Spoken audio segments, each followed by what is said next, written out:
Hi అన్న, నమస్తే. ఈరోజు పార్ట్ 2 అయితే పెడతానా.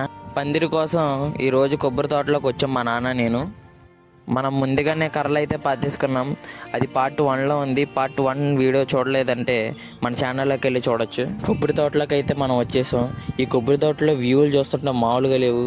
ఈ కాలువ గొట్టు మీద ఈ స్తంభం మీద నడవాలంటే చిన్నప్పుడు నానా ప్రయత్నాలు అయితే చేసేవాళ్ళం. పెద్ద యుద్ధమనే చెప్పాలా. అంతలోకే మా నాన్న అయితే కొబ్బరాకులు చూశాడు. 10-15 కొబ్బరి చెట్ల నుండి ఆకులు అయితే తెచ్చుకున్నాం.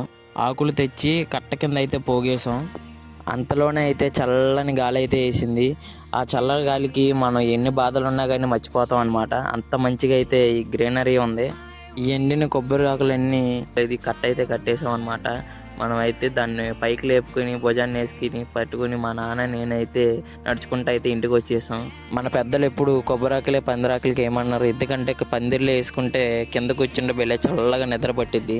అందుకని కొబ్బరాకులు అయినా తెచ్చుకున్నాం. మేము కూడా వేసుకుని ఇవన్నీ మొత్తానికి సెట్ చేసి ఇన్ని కొబ్బరాకులు వేసినా కానీ ఇందులోంచి అయితే వర్షం వచ్చేసిద్ది. అందుకని నేను మా నాన్న సమలకోట వెళ్ళి ఒక పెద్ద బరకం అయితే తీసుకొచ్చాం.